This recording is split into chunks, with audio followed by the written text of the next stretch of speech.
When we talk about wealth, we're not just on about economic capital, we're on about overall wealth of the family, which is social capital, intellectual capital, spiritual capital. Because if you're not focused on these areas of capital, if you only focus on the economic capital, the money, then it's proven in time that will dissipate.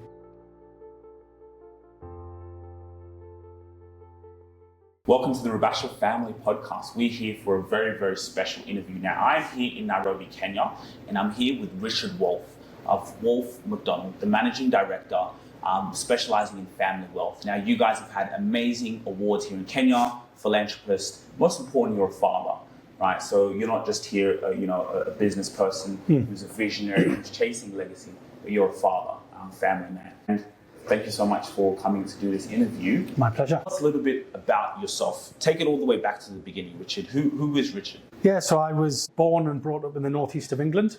So if you know the UK at all, a place called Newcastle, the most furthest north city before you get to Scotland. And so I was born in Newcastle, brought up just outside, a fairly normal childhood, certainly normal as far as I was concerned. I was brought up in an old mining village in southeast Northumberland. So I was brought up there till I was 18. I left when I was 18, went to university. I went to a place called Hull, again in the northeast of England. I was there for 4 years, and then I graduated and got a chance to work overseas for the first time. So in 99, I worked traveling around various places in the Far East, a little bit in the Middle East, came to Kenya for the first time in, I think, 2000, 2001. I then went back to the UK for a couple of years because I'd never worked in the UK. I thought I would give it a try. I didn't really enjoy it. I think I'd seen that the world was a big place and I wanted to explore more of it. So I had the chance to move to Indonesia in 2004, which I did. I joined an international financial advisory firm in Indonesia. I was there from 2004 to 2007. I moved to Kenya in 2007 to join a company that were based out of the BVI, but they were wanting to set up a local office here in Kenya. So I joined them in 2007 with the intention of setting up the office here, getting licensed and regulated by the regulator, the Capital Markets Authority, which we did, I think, around about 2008, 2009. And then I was with them for about 6 or 7 years. And then myself and one of the directors and shareholders of that firm, John McDonald, the McDonald in the company name, we left that company. That's still running successfully here, but we left that company and set up Waugh McDonald Wealth Management in 2015. Marketing is all about storytelling. Dad, when we first started this business, what did you say to me? I said, yes, we do a podcast. Why? Because I want to tell our story. Why? Because I know the story builds a legacy. Builds a legacy. And that is exactly what we do here at ETS Rubasha Media. We market your story on social media so you could build a legacy for those who come after you, to build your business and your personal brand. Yeah, follow us on our platform. Go on our website, etsrubashamedia.com. This is about legacy, and it is about showing up on social media every single day, because if you don't show up, your competition will. Okay, so what did you study in university? I studied business studies. Business studies. Yeah. So how old were you then? So I went to university when I was 18. It was a 4-year course. So I studied for 2 years, did a 1-year work placement, then went back and did my final year. So I was 22 when I finished. That was in 1999. And then at 22, I went to the Far East and traveled around. I worked for a company that had clients all around the region. And I was part of a team that we would visit those clients in country for maybe a month at a time. So we went from, I started off in China, then we went China, Philippines, Brunei, Thailand, Malaysia, Abu Dhabi, came to Kenya for the first time, did a trip to Czech Republic, to Poland. And as I said, after traveling around for a bit and not having worked in the UK after graduating, I thought, let me go back and see what the UK is like. The UK was home. The UK was fine. I just perhaps had broadened my horizons and I wanted to continue traveling. So that's when I went back out to the Far East in 2004. And I want to talk about, even the living difference UK here. But teenage Richard, going through university, what was in your imagination? What did you always want to do? What was in your mind? Like, okay, you go and study business studies, right? Yeah. But like, what was in your imagination? I think I just wanted to experience life. And that's why when I first got the opportunity to work overseas, there was a little advert in the local newspaper. If anyone knows Newcastle, it's the Evening Chronicle, still going. It was a little classified just saying, want to travel, want to see overseas, then come to this seminar. So there was a seminar in Newcastle. I went along, heard what was on offer, and I thought, yeah, let me give it a try. I just figured the world was a big place, and I wanted to see some of it and see what I could do within the world. So now you start to travel, like you go. What broadened your horizons? What did you see? And did you see a gap in the marketplace? Well, did you see, I can also set up and work in different locations? What broadened your horizons? So initially, I think it was just experiencing different cultures, because I was from the northeast of England, which is a great place. The people are fantastic, really friendly, welcoming place, but certainly back then not very cosmopolitan. So when I went across to the Far East, having travelled a little bit as a child, but not massively. When we were growing up, we didn't really go overseas. I don't think I took a flight until I was 20 or 21, first time I got a flight. We always holidayed in the UK when I was growing up. First time I went overseas, I think I was 15 or 16. So after I'd experienced new cultures, new countries, new ways of being, new foods, different people, it appealed to me, and I wanted to experience more of it. To be honest, I was still fairly young. I didn't see an opportunity per se, apart from doing the job I was doing at the time. It was when we came to Kenya, and I'd been here for a number of years, that we realised there was an opportunity here to set up a quality wealth management consultancy that would provide sound quality advice to individuals and families on their wealth journey. Okay, so that's what I want to talk about now. What did you see when you came to Kenya? It's just even in terms of living wise, when you came in, what did you see and what did you like about it? Again, when I first came, I probably didn't think I was going to be here long term. So I'd come from Jakarta, which is a big Southeast Asian mega city. I think at the time there was officially 15 million people living there, unofficially probably closer to 20. Huge city, lots going on. I came to Nairobi, which at the time in 2007 wasn't as developed as it is now. We didn't have the SGR, we didn't have the expressway. It was a much smaller place, and I struggled to adapt initially. Now I wouldn't change it for the world. So initially I wasn't sure whether I would stay, but within time it's something that I learned to live, and you get to know the people here, and people are fantastic, hardworking, friendly, welcoming. Couldn't have asked for a better place. In terms of what we do now and what we were doing at the time, the company at the time, the advice was similar, but it was based around dealing with international staff, working at the likes of the UN, NGOs such as Save the Children, Oxfam, so on and so forth. We set up McDonald with the intention of focusing predominantly on Kenyan citizens, families and long-term residents of Kenya, as opposed to those on expatriate postings who might be here for 2 or 3 years and then they move on elsewhere. I certainly found it difficult to build quality long-term relationships with people when they're not here for a long time. Not saying that we couldn't help them, but it was difficult to build a meaningful relationship where you could actually add value and make a difference to people in their circumstances, which was why we set up this new practice with the intention of focusing specifically on Kenyans and long-term residents of Kenya.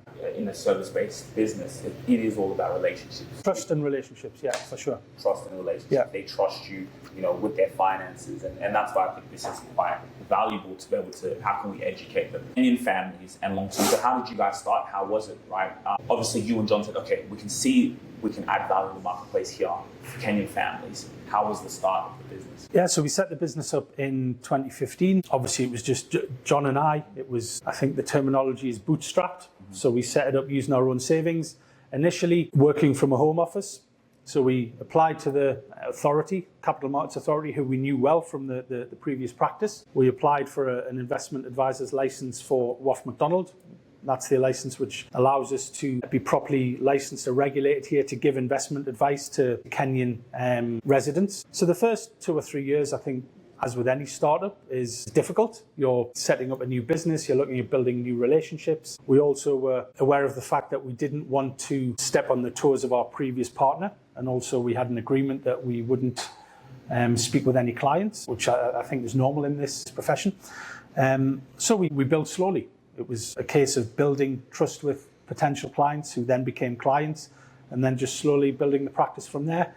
We opened this office, I think, 3 or 4 years ago, and that's when we transitioned from my home office to this office here, because we were building the team. So we now have a team of I think directly and indirectly, about 5 or 6 people. Still, John and I predominantly giving the advice to clients and the client families we work with, but it's the whole support team behind us which allows us to ensure that we can provide the quality service. So, I mean, I think I love that, obviously, because those are the things that people don't see, right? People don't see the startup phase, the struggles, bootstrapping, working in the home office, that push to get where you're trying to go, 2-3 years, it takes time. So, family wealth. Talk to me about family wealth. The reason why I'm passionate about this is because that's what we're doing as well, right? We have the Basher Family Podcast. We're running a family company, marketing Kenya, Australia. So, there's so many people out there who want the same thing, who want to build wealth for the long term. It's a bit of a weird question, but, I would love to hear that expertise on how does one family, let's say a Kenyan family or wherever else,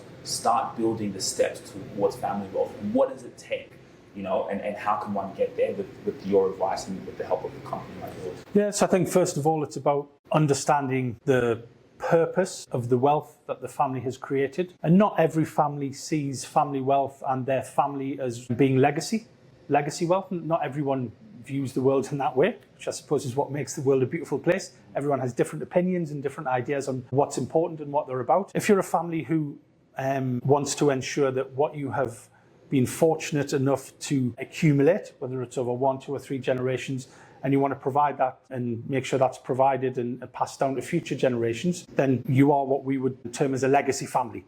You see that the purpose of that family wealth is to provide for future generations, but also for society generally. With the families we work with, it's not just about providing for their own family and their own family's success. It's also about ensuring that society at large benefits, whether that's from running enterprise here or employing individuals or giving back through philanthropy.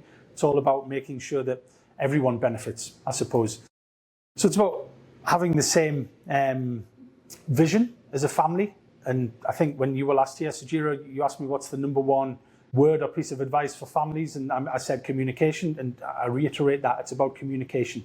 It's about having communication between family and understanding what is the family's purpose, what's the family's vision, what's the family's mission, understanding how are you going to achieve that, and then implementing a plan to allow you to try and move those various things forward. I think what research has shown, and this is global research, so John and I are members of the Family Firm Institute, which is the leading body of professionals who are involved in family wealth. It's based out of Boston in Massachusetts. There's a handful of professionals based here in the continent. There's a lot of research has been done in North Africa and Europe and Asia, which is where most of the family wealth offices are located. There's a lot of evidence around what needs to be done to help families be successful over multi-generation, to make sure that the wealth they've accumulated. And when we talk about wealth, we're not just on about economic capital, we're on about the overall wealth of the family, which is social capital, intellectual capital, spiritual capital. Because if you're not focused on these areas of capital, if you only focus on the economic capital or the money, then it's proven in time that will dissipate, that will disappear. You need to make sure you're passing on the family values and the family culture, and make sure that the generations that are benefiting from this wealth understand how it was created and the sacrifices that were made by the first, second, third generations, which allow the later generations to enjoy the lives they're living. Powerful, So the other day I was at a jewelry store here in Kenya. They're all Arab, Indian. And so, I'm just very curious. Then I said, is this a family business? He said, yes. And then I said, oh, your dad started? He said, yes, dad. He said, great-grandfather started. And they have many jewelry stores, and like him and his brother own that one. Then the different cousins, brothers, and they all it's, kind of that family office. So I said to him, is this something that was instilled from you when you were young? He said, yes, when we were young, we always knew this was what we were going to do. I love how you just touched on those different aspects of, within the family. My question to you is, how do you get everyone aligned on that? Because, we're all individuals, families are different, people have different minds. How do you get people aligned on that vision of where we're going? If we say, okay, here we're ETS for Basher Media, this is what we're doing, we're in media, other people have different minds, they have different goals. Let's say the two people who started the business, father, son, or father, mother, whatever. How do you get people aligned on the one vision and mission? Yeah, and it's similar to a business as well. But absolutely. It's not always straightforward. With some families, especially smaller families, It may be more straightforward. Maybe let's say it's a father and a son, and it's much easier to become aligned if there's only two of you and you've worked in the same business. That's a lot easier. If you're a larger family with maybe different family branches, it can be more difficult. But there are a number of tools which are available to us and other professionals. Again, a lot of them have been developed through professionals and fellows through the Family Firm Institute. There are a number of tools that families can go through. So there can be online tools which help you understand where is the current alignment within the family, where is the potential diversity that we need to look at addressing and bringing people together. So there's tools and workshops that you can work through with families, either with ourselves or through other professionals here in Nairobi or elsewhere, which will help families understand where they are. So that would be the baseline, if you like. And then we can look at putting a plan in place to help families understand, well, what do we need to do to move forward? Having said that, it's not always possible to find alignment, because people are people, and someone might be adamant that although the majority of the family see the pathways here, they see a future there. So it's always important within the family wealth context to have the understanding within the family, and for a family to have the option of branching. So for somebody to say, you know what, I'm not being part of the family because I'll always be family. You can't change that. But in terms of being within the family wealth system, I see my future elsewhere. So I'm going to go and forge my own path. I'm still family, but I'm not part of the enterprise, if you like. I'm not part of the discussions around the business or the family enterprise generally. And in order to keep the family together, it's important to have that option to branch. Because if you say you're either in the family or you're not, and you don't want to be part of that, and you're saying we're excluding you totally, evidence shows that it doesn't provide you with good outcomes. Powerful. At least even just that ecosystem, that even if you do want to branch off, we're still under that family umbrella, and things are still... Yeah, you're still family, you're still a son, you're still a daughter, a cousin, an uncle, or whatever it may be, but you're just not involved in the tight-knit enterprise of the family. You're off doing your own thing, but you're still family. You're still dealing with your parents and your siblings. And so where does having a family trust come into place here? Is that what you guys help people do? Like, for example, we also had that set up where you have the business and you have a family trust. Can you talk to us a little bit about that? So part of what we help clients with when we go through our process in terms of helping clients put in place a well-planned, well-thought-out family wealth system is the structure of the family system. Yes. So that takes two forms. You've got what's on the family side. So there's what's called the two-pillar governance system of family enterprise. So one side is the family itself. So that's who is the family and how is that governed. So that's when you look at things such as family assembly, family council, who's working in the family office, if there is a family office, and that deals with family matters. On the other side, you have the family enterprise. So the family enterprise is generally the operating businesses, the assets that the family own. So how do you structure those? So how do you structure the ownership of family enterprise? So that could be lifestyle assets, it could be homes, it could be holiday homes, it could be personal homes, it could be operating businesses, it could be investment properties, either here in Kenya or elsewhere. So one way of owning that is through a family trust. There's other different ways, and whether a family trust is the right thing for a family needs to be determined by going through a process to understand, well, what objective are you hoping to achieve? What outcome are you looking for? There's family investment companies, there's family trusts, there's foundations, there's owning things in maybe LLPs, so limited liability partnerships. So based on what you're looking to achieve will determine how your wealth is structured. A family trust is a very old way of owning assets. So trusts came about in the medieval times when knights in the UK went on the Crusades to the Middle East, and they were concerned when they're away that they didn't want their property to be plundered and to fall into other people's hands, because obviously back in the day, even going to the Middle East might take a year to get there. So they could be away for 5 or 10 years. So they would place the ownership of their property in trust with a trusted confidant who would own the property on their behalf.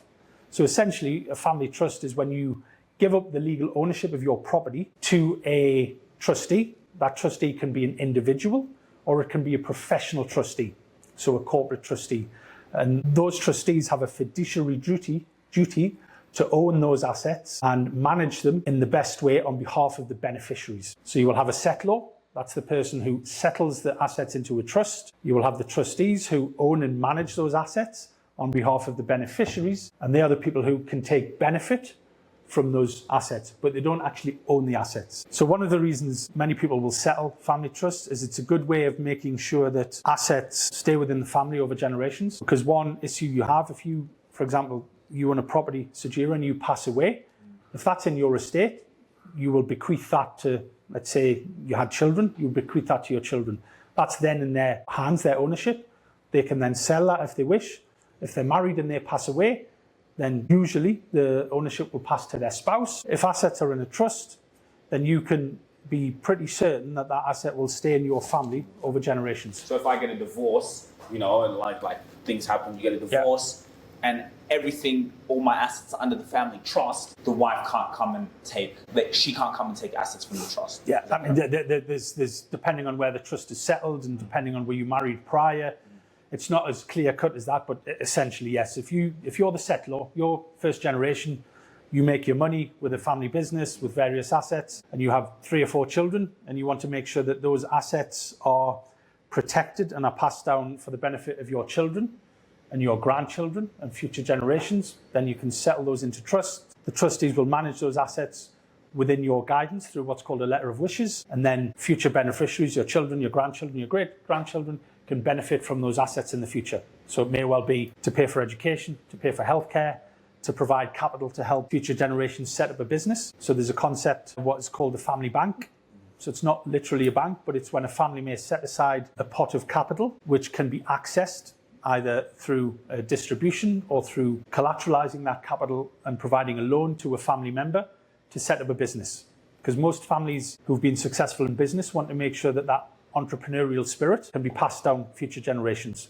So the idea is to provide future family members with the ability to set up their own business within certain guidelines. So let's say you set up your family trust and you allocate a proportion of that trust as the family bank. Your son in the future or daughter applies to the trustees, I have a great business idea. I would like to request some capital as seed capital. They would provide a business plan to the trustees who would vet it to make sure they're not just giving money away to disappear. And if it stacks up and it makes sense, then it would be provided.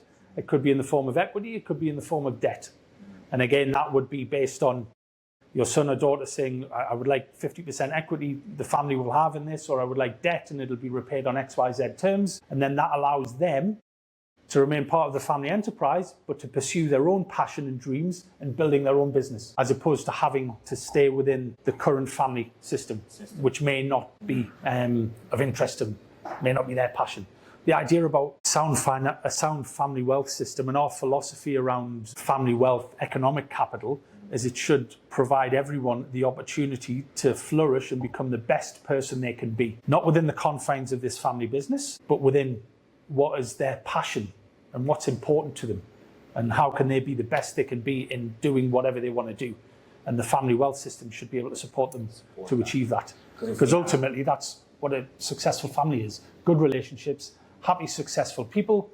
It's not about the money. The money serves a purpose. Money should be there to provide you with options. It shouldn't be there you shouldn't be idolizing it. It should be there to provide you and the family with options in the future, to provide you with the best life possible. And I love that because it's like each member in the family, like you said, the passion, what impact you want to leave on the world. If we build up the system in place, then you have something that helps you support your mission, and everyone has a mission vision. So I was going to ask you, what are some of the mistakes families make? But actually, before I ask you that, and you've probably touched on this a little bit, what do the good families, what have they done really well? So what do I mean by that? Donald Trump, reading his story from their father, from families who already come from wealth, right? Because it's so easy when you come from wealth to be entitled. Yeah. We see it all the time, right? It's very, very easy for the children who already have money to be entitled. But, you see certain families, even for example, the Walmart family and these type of names, they have been around for generations and generations. That drive to take their father's name and take it even further, that's not easy. Yeah. So what do you think those families that we see in history, legacy families that are still around today, what do they do really well in order to continue that line. Donald Trump, I promise you his children will become president, one of them. And they're all working within the business. Yeah. So it's about instilling values, instilling the right values. Our belief, and again, it's not just our belief, it's based on evidence from hundreds of successful families, but we subscribe to the belief that economic capital is there to provide you with two options, should help you with two central cores within a family. One is opportunity. So you should provide people with opportunity, and one is security. So the security may well be providing you with a roof over your head, providing you with food, and making sure your basic comforts are looked after. The opportunity may be providing you with a decent education, and it's up to each individual family to define what is your interpretation of security and what is your interpretation of opportunity. Now the art, because it is art, it's not just a science, the art of science is understanding where is that line. How much opportunity is too much opportunity, and you therefore provide too much to your children, and they do become entitled, and they do unfortunately not strive to become successful in their own right because they have certain expectations that they've been brought up in a certain way. That should continue. It's about getting that fine balance to make sure that, yes, you're okay, but you also need to make sure that you don't take away that drive, that determination, that hunger from an individual to actually go and do their own thing.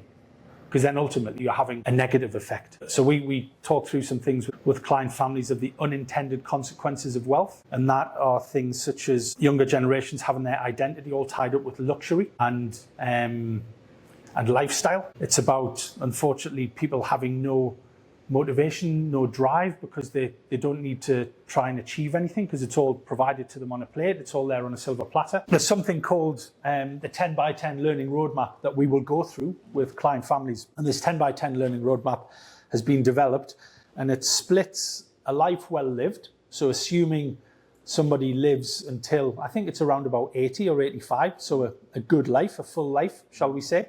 It splits it into 10 phases, 0 to 10, 10 to 20, so on and so forth. And within each phase, it has attributes that an individual should have learned by a certain age that gives them a good education around money and around family. Things a child should learn by a certain age? Each different age, so even 50 to 60. So certain things certain life skills and certain financial skills that you should have learned or been taught in order to have a sound financial knowledge, if you like. What you'll find with a lot of people within families of wealth is that a lot of those skills are missed, not through bad intention or anything else other than the fact that they don't need to learn them because they've been brought up in a family of wealth. They don't need to worry about how do we make sure there's enough money to put food on the table, or don't need to worry about, well, I need to work to maybe earn some pocket money. All of these different things. So we can run through that with a client family, and we can help people determine, maybe you've missed some of them, even for someone who's 45, you may have missed some of these important life skills through no fault of your own or anyone else's, just because of the journey you've been on. And it can help people with some self-reflection on what do I need to perhaps learn to fill in the gaps to help me become a more knowledgeable and well-rounded individual. And it's interesting because I think even just you explaining that, you touched on a little bit of the things that people miss, right? Or some of the mistakes that people make, which we can also go into. So I also have a client who's also within the financial space, teaches similar things. So what I really wanted to ask you, and you even had a book there that I looked at, the psychology of money. Yeah. For the people who are watching who struggle with maybe money, because we're human beings, right? So sometimes we have our tendency to spend and to do all these type of things. What's your advice on having an abundance mindset, to not be in lack, as it could be very easy? You started a business, and we'll also go into you growing the business and the kind of business advice as a CEO, managing director. But my question more is on how do you get people in that spiritual sense of abundance? Of there's always wealth, there's always more, there's always to come. How can you help families get around that, or even an individual get in that mindset? Yeah, I think that goes to quite a lot of a client's motivation and what's your background. So for a lot of founders that we work with, the reason for their success was that they were brought up in abject poverty. A lot of founders, and their continual drive is to ensure that they never go back to the hardship that they had, and they want to make sure that their families never have to deal with what they had to deal with growing up as children. It can be quite difficult to change those mindsets. So it's about understanding someone's motivation. It's about understanding what drives them. It's about understanding how they interact with the world, with each other. I'm not an expert, I'm not a therapist, but it's about understanding how they interact with each other and just having discussions and maybe help them realize that one of the reasons you are how you are, and we're not saying that's bad, but one of the reasons you are how you are is that the life you've lived. That's why we're all as we are, based on our experiences and the life we've lived up to this point. I think most clients we work with do have an abundance mindset, and it's about looking at things from a positive perspective. And again, a lot of the clients we work with from the family wealth perspective and the economic financial capital perspective, we're there to provide a different outlook and a different mindset, because most entrepreneurs see opportunity in everything. They don't necessarily see the risk. Part of our job is to say, well, hold on a second, that's fantastic, but let's make sure that it's done within the parameters of what we've agreed is important to you and the family. Do the rest of the family, are they on board with this? Because if we're working with a family, we'll have implemented a family wealth system, and it's not the traditional initial G1, Generation 1 founder model of it's my way or the highway and I'm going to do it regardless. It's more of a collaborative approach, and if it doesn't match or it doesn't agree with what the family have agreed with, then we will try and hold the individual to account and say, well, that's not what was agreed. Let's make sure we're in alignment with what we agreed the vision is and the mission and the objectives are for the family before you go ahead and do something new.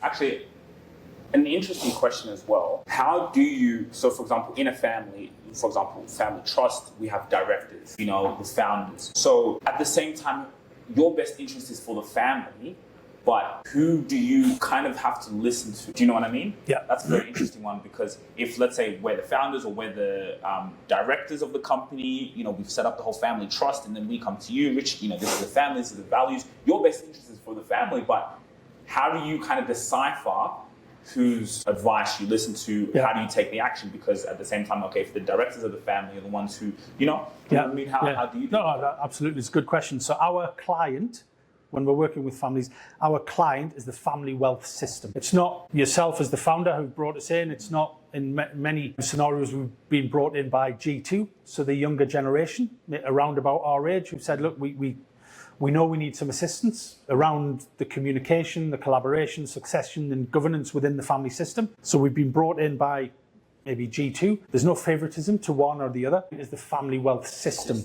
So we see things, we understand what's important to the family. We see the same things as the family, but the beauty we have and the advantage we have is we're not family. So we can see it from outsider's perspective without the traditional relationship dynamics and what have you. And we can give based on what's best advice for everyone within the family system. This is what we believe you should be doing. Now, it may potentially disadvantage one over the other, but the reason we give it is that it's good advice for the overall family and the overall system. Just to go back in terms of family relationships, Sajira, one of the families we started working with a number of years ago, we did what's called a relationship hive. So I think there was father, son, I think 2 grandparents and 3 children, and they thought they were a fairly small, simple family, which compared to some families they are. But what we did is we put the various family members on a piece of paper and drew lines between all of the different relationships. So the father was a father to the son, the daughter was a wife, was a grandson, and we drew all of the different relationships and showed them this hive. And they were shocked at when you're dealing with a family, you've got all of these different relationship dynamics between siblings, sons, children, partners, grandchildren, cousins, uncles, aunties. And when you put it all together, it can be quite complex. So the benefit of dealing with an external trusted partner, whether it's ourselves or someone else, is that they don't have that baggage. They or we can look at things objectively and help them understand what they need to be doing to have the best chance of success. And it's not guaranteed. Nothing's guaranteed in life. But if you approach things with the right mindset and a collaborative approach, so when we talk to families, it's about understanding that the 4 main principles of a good family wealth system is collaboration, communication, governance, and succession. So whenever we're working through conversations with families, those 4 objectives, or those 4 guiding lights, if you like, are always there in the background, guiding us forward on what's important. It's fantastic. I love that. So, as a social media marketing agency, I get obsessed with who are your clients, right? So obviously in this interview, you've given so much value, right? People can really see, wow, like there's so much value in this. Now, when we put out content, a lot of it is to educate people. Then you have the 1% who will actually have a call to action and want to work with you. So can you talk to us about who are your clients? What do they earn? Like, what are their ambitions? You know, what have you seen? You know, because for those people who will stumble across this interview, you know, they're seeing that value and the expertise and they want to come work with you. You know, is that mission and alignment? Because even for us as a business, we don't just take on anyone. It's alignment with who we work with, because it's relationship, you know, and that's where you can get the most value out of the lifetime value. So who are your clients and the families? So at the core of what we do, Sajira, John and I are financial planners. So we help clients, whether they be individuals, couples, families, client families from high net worth scenarios, multi-generational wealth. It's all, in terms of the financial side of things, it's all based around good lifestyle financial planning. So what that means is we will sit down with clients, and whether it's, as I said, a large client family or a small individual or a couple, and we will sit down and just understand the client. Who are you? What's brought you to this point in your life? I'm not going to presume to tell a client or a client family how to invest their money and where to invest their money without understanding more about them, what's important to them, what's brought them to this point in their life, what are their values, what's their culture, what do they want to achieve in life. So it's just about having a conversation and getting to know people. Once we get to that stage, it's about understanding, well, what goals do you have for yourself and your family for the future? It may be as simple as, in 20 years' time, I want to be able to retire and live a good life with a certain income. It may be for a multi-generational legacy family that we want to make sure that our future generations are provided for. But we also want to have some philanthropy. We want to give back to the society that has allowed us to have such a blessed life and to live the lives we do. So we'll understand the goals. That will then feed into a plan. So what is the plan for that? And it could be as simple as making sure you put so much money aside each month to accumulate a pot of capital for retirement.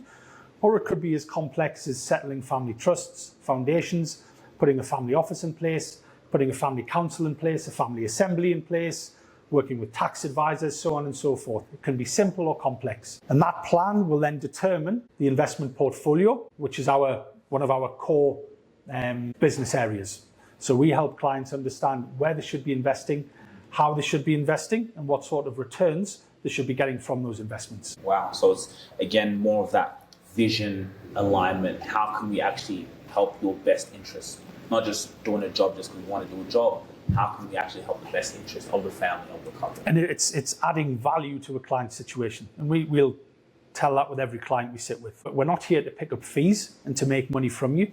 We are here to help you, add value to you and your situation, and help you get to where you need to go to. As a result of that, we will earn money. But that's not our driving force. Our driving force is to make a difference in the lives of the clients that we work with, and we work together as a partnership. As a result of that, the company earns money. But our driving force is to make a difference. And yeah, I mean, you said value. So you get paid in proportion to the value you provide in the marketplace. So let me ask you, how many of the families do you work with into like the family business? Is the majority family inheritance? Like how many are in family business, for example, like what we're doing here? What we call our family office clients, who are the high net worth, multi-generational families, we work with probably I think about 7 or 8 at the moment. They are a mixture of families who are still in business, so running successful family enterprise, maybe 1 or 2 different operating businesses, maybe some investment properties here and elsewhere around the world, maybe UK, Australia, America, Europe. And then we have a handful of clients who are on what we tend to describe as a wealth creation journey. So more looking at, as I said earlier, creating a pot of capital to help provide them for in their retirement or their financial independence, as most clients like to call it.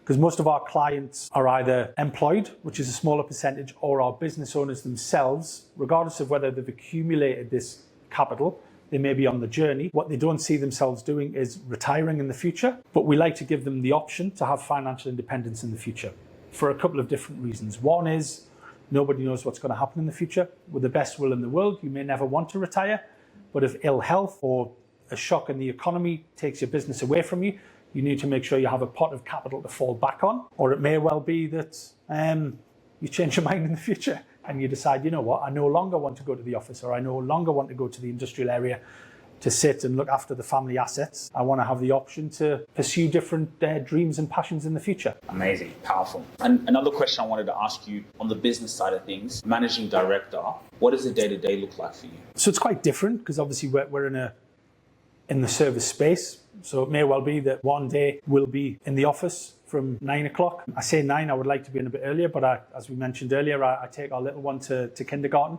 So she's dropped off usually 8:15, 8:30, then I'll be into the office. So it's usually dealing with emails, speaking with our support team here to see what demands attention in terms of urgent client queries or processes that we're going through. It's then understanding where are we in terms of ongoing management of clients. So the family office clients that we work with, the majority of them, we will have a quarterly family office meeting.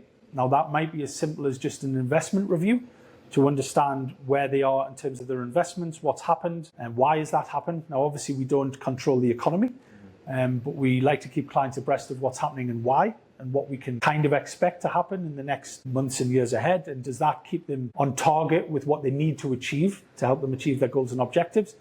Through to some families, we sit on the board of a client's private trust company in Jersey.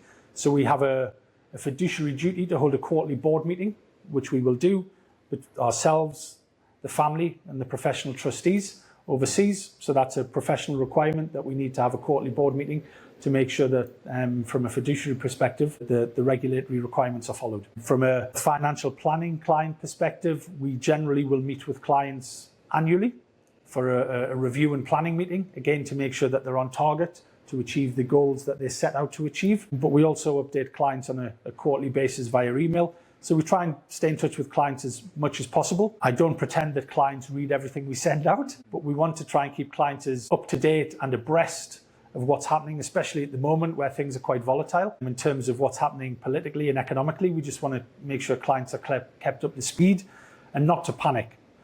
Because what, again, evidence shows us, Sajira, and most of our clients are invested into the equity markets, so stock markets, America, Europe, Asia, UK. Stock markets don't lose money, people lose money. So stock markets decline in value. I think the statistic is 75% of the time, equity markets are rising. 25% of the time, they're in temporary decline.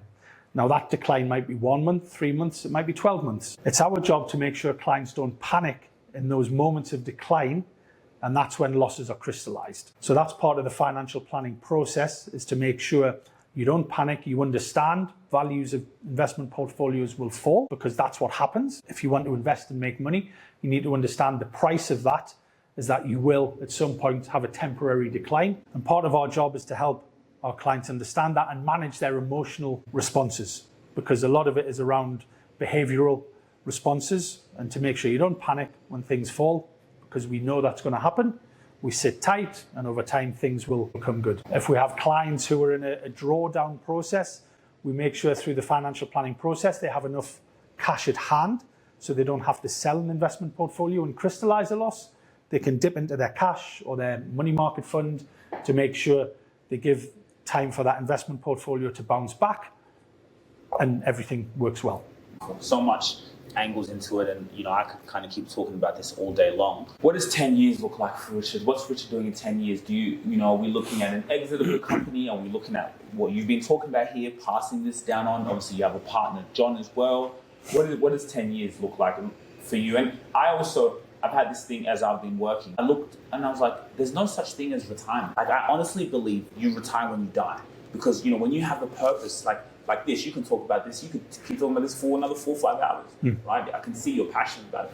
So that was just kind of a random thought I have, because that's what I like to do. But yeah, what does 10 years look like for you and for the business? What are we seeing? Yeah, so as I mentioned earlier, we've taken the office space next door. So we have a joint venture with an independent Swiss trust company based out of Geneva. So we set up a professional trustee company here in Kenya about 12 months ago now, called AWM Associates. So the idea would be to help grow that. And the idea of that company is to be professional trustees of registered family trusts. Wait, so sorry to interrupt you. It's like you've acquired them? No. So John and I and our Swiss partner. So there's a company based out of Geneva called Amity Partners, who we've worked with for a number of years with some mutual clients here in Kenya. We had a conversation about 2.5 years ago about the potential of setting up a Kenyan trust company. So a company that would be professional corporate trustees of registered family trusts. So there were some changes in the landscape here legally in 2021. So there was a change in the Succession Act, which introduced what's called registered family trusts. So it's these registered family trusts have a legal entity of their own, whereas up until that point, a trust didn't have a legal entity, and you would usually appoint personal trustees to be trustees of a family trust here in Kenya. This legislation has changed it, so you can set a registered family trust which can hold assets, family assets. AWM Associates will be the professional trustees that will help manage and administrate those assets on behalf of the family and the beneficiaries of the family. So the idea would be to grow that over the next few years. The idea will be to continue to grow Waugh McDonald. We're not looking for world domination. We are a niche practice. We want to continue being a niche practice. John and I will continue to give advice to clients that we work with. It's not our intention, and it will never be our intention, to take a client on and then pass them on to someone who they don't really know. We're firm believers in relationships and trust, and if I take a client on, then it's my commitment that I'll continue to work with that client as long as they want me to, and as long as we have that relationship. But the idea would be to build the practice so we can be slightly more retail. So in 2023, Sajira, we signed a strategic partnership with Morningstar Wealth, who are a division of Morningstar Inc., a huge American financial services firm. So that assists us in 3 different ways in terms of helping clients and allowing us to scale the business a bit more. And first of all, is it gives us institutional access to their wealth platform, so an investment platform, which can hold client funds. So it custodizes client funds, and that's based in Jersey and the Channel Islands. There's a number of benefits of that for clients. First of all, from investor protection, it provides each individual client with a segregated client account. So they know that their funds are safe and secure, so that even if Morningstar went under, their money doesn't disappear. Unlike if it's with a bank, it's on the bank's balance sheet, it potentially goes if the bank goes under. From a tax perspective, it's very beneficial.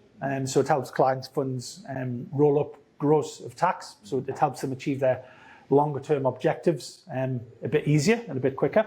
Secondly, Morningstar Investment Management, based out of London, they are the investment manager for the Waugh McDonald investment portfolios, and they are a suite of risk-rated US dollar and GBP investment portfolios. And risk rating is based on your risk rating as an investor. So how comfortable are you with volatility? We spoke earlier about stock markets falling temporarily in value.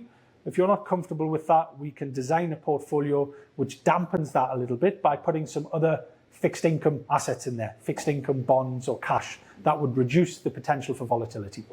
It also potentially reduces returns, but it's about making sure it's the right investment for you.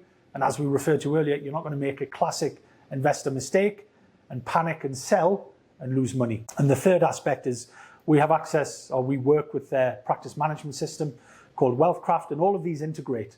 So it allows us to help manage clients in a more efficient manner, which frees up a lot of my time to actually sit down and go through the financial planning process with clients. We also use a world-class financial planning and cash flow management tool out of the US, which allows us to provide clients with lifetime cash flow models, which can help them understand what they need to be doing, how when they start drawdown, so taking money out of investments, what that means, the implications. So these different tools we're utilizing from a technology perspective allow us to work with more clients, which will allow us to provide the financial planning to more clients within Nairobi and inshallah outside of Nairobi in the future, to allow them to benefit from this financial planning. So, again, so much strategy, so much attention. You said you don't want world domination. So what does that look like? What is 10, 20 years? Is Richard Waugh getting sold? Are you exiting? Are you passing down onto the children? But John and I have had this discussion because, again, when we talk about succession with client families, I think fairly one of their first questions is, well, what's your succession plan? Or people, they ask you that. Of course they do, yeah, because we build very close relationships with clients, and they want to know, well, if we're not here, what is the plan? So our plan at the moment is it's John and I. Hopefully, if something happens in the short term, it's not to both of us at the same time. So we tend not to fly on the same aeroplane, although we do travel in the same car to client meetings. Are aware that we need to provide succession planning within the business, both from a client perspective, but also bluntly from our family's perspective. to make sure that we can continue to run the business and families can be looked after. So we are aware of that. We're always on the lookout for professionals who we believe could be a good fit to come and join us, who we could train and we could instill the same values and understanding on how we believe you should work with clients and serve client families. Longer term, John has 2 boys, one slightly older than mine, one slightly younger than mine. So our children are our eldest are in the 10 years to 12 years bracket, 13 years bracket almost. Ultimately, we would love for them to follow us into the business. But as I said earlier, you can't force people into family business. If they want to, that would be great. If not, the plan is to look at bringing someone in who can work with us, start working with their own clients individually and long-term understand the business and our clients and the families we work with, and they could take over. But ultimately, it's not about selling the business. John and I built this business with a view of, as I said, offering a quality service that is transparent and that provides good advice to clients. And that's ultimately what we will continue to do, whether that is just at director level and working with a handful of clients, or whether it's at the coalface, as it were, working 5 days a week. But we'll always be involved in the business. I mean, I love that. And to be honest, that's why I love this, because a lot of the issue we see with a lot of clients is they face the problem of they're working in the business, but they realize they're not working on the business. So they get trapped into that day-to-day, that grind, and it's understandable because it's your passion, but you reach a certain plateau. But the best CEOs, the best ones are the ones who can work on the business. And when we do something like this, even on a recruitment basis, right? Someone who's going to watch this podcast and they want to come, you guys are recruiting the best people, what are they going to do? They're going to choose their due diligence. They watch these podcasts. Before they come to your door, recruited by you, they already know what your values are. They already know by the time they come to your door what they have to do. They're seeing the passion in this. And that's why people like Elon Musk, Gary Vee, they can recruit the best people because they've got that personal brand. And so I think that's very valuable in terms of that mission. Okay, if we want to start to bring in the best people, we got the vision, the alignment's got to be in there, and then for your children. So I think that's so awesome. Yeah, I think that I can't remember, was it Richard Branson or someone, but someone said, and I think it's very true, don't recruit for skills, recruit for personality, for the drive, for the determination. Skills can be taught, especially in this day and age and that's part of, I think we spoke earlier about children and education, that there is a change in education, because years ago, even when you and I were going to school, I'm sure, Sajira, although you're a lot younger than I am, education and knowledge was the preserve of the teacher, and they imparted that to their students. These days, all you need is one of these, and everything you would ever need to learn is at the end of that. What you can't teach is somebody's mindset, somebody's attitude, somebody's outlook on life. So if you recruit on that basis, you can teach them the skills they need, and the rest will follow. Awesome place. Awesome. Now we're going to go to our CEO quick fire questions. So I'm going to ask you a few questions, and then you can only answer in one word. Maybe you can expand a little bit after that one word. I'm going to ask you why, because I get curious. So you can only answer with one word. Yeah? All right. What does the word CEO mean? Leader. What's the key to raising a successful team? It's not one word, but allowing them, not micromanaging, allowing them to manage it themselves, helping them grow. I've heard that from a lot of people also. I read the book Lazy CEO, and he talks a little bit about that, letting people just, helping people become better versions of themselves. Again, I think this one is Richard Branson. It sticks in my mind. I think it was his CFO or someone said around training people within the organization, and I think the quote was something along the lines of, well, what if we invest all of this money to train our staff to become better at their jobs and to become better people, and they decide to leave the next day? And the response was, well, what if we don't train them and they decide to stay? You need to try and help people become the best versions of who they can be. And if they decide to stay with you and help you grow the business, fantastic. But if the best thing for them is to go on and grow themselves elsewhere, then they go with our blessing. We're just part of a footnote or a chapter in their life and career, and hopefully it can be a positive one to allow them to grow and make change and help people in the future in whatever else they decide to do. And thrive. Absolutely. Yeah, absolutely. What does being a father mean to you? Responsibility. What does being a husband mean to you? Being a husband, thoughtfulness, maybe. What does being an entrepreneur mean to you? Or when you think of entrepreneur, what comes to your mind? In terms of just generally. And through your experience being an entrepreneur. Yeah, I would say growth. That's about it. Thank you so much, Richard. This has been a fabulous conversation. Honestly, this is what I love to do. What I do, being able to come in, learn, but provide value to the audience, you know. And so how can people get in touch, especially for the Kenyan families who are in that bracket? Again, if you're watching this, it's about providing value to you. You may not be able to take action or come and work here or, you know, work with this amazing company, but for the people who are in that bracket, how can they get in touch with you? Yeah, so we are based here in Kenya. So we're in Westlands, in Feather Plaza in Westlands. We have a website, woffmcdonald.co.ke. I would invite people to have a look at that. It gives a more detailed breakdown of the different services we offer and the different types of clients that we work with. And if some of the things that are listed there resonate with you as an individual or a family, feel free to give us a call, come in, have a cup of coffee, no obligation whatsoever. We're not a sales organization. We're a company that tries to help families and individuals, and we do that by getting to know people. So we have a nice coffee machine. Come and have a cup of coffee in the chat, and we'll see how we might be able to help you. Cool. Awesome. Thanks, guys, for watching. Make sure to like, share, subscribe, and we have so much information on the way. Hey, what's wrong? Bro, I'm stressed out. I'm running my business. I've got to serve my customers, but I need more customers coming in. I can't keep relying on word of mouth. Why don't you just use ETS Rabasha Media? Who? Well, with AI now, what they do is they go in, get your perfect clients, bring them in front of you. So all I got to do is run my business and he brings me opportunities. Think about it. You speak to 3,000 of your ideal customers, convert 1% of that 3,000. That's 30 people. 30 people in a room with you. Can you convert that? Of course I'll close them. I'm good at what I do. I just don't have time to be going and looking for my perfect client. Focus on what you love doing and let them bring you customers. When you win, they win, commission, cha-ching. Sujira Rabasha, huh? Yeah, Sujira Rabasha. Go and Google them, man. Come on, take it to the bank. If you really enjoyed this video, make sure to click here, and I'm sure you're gonna love that one.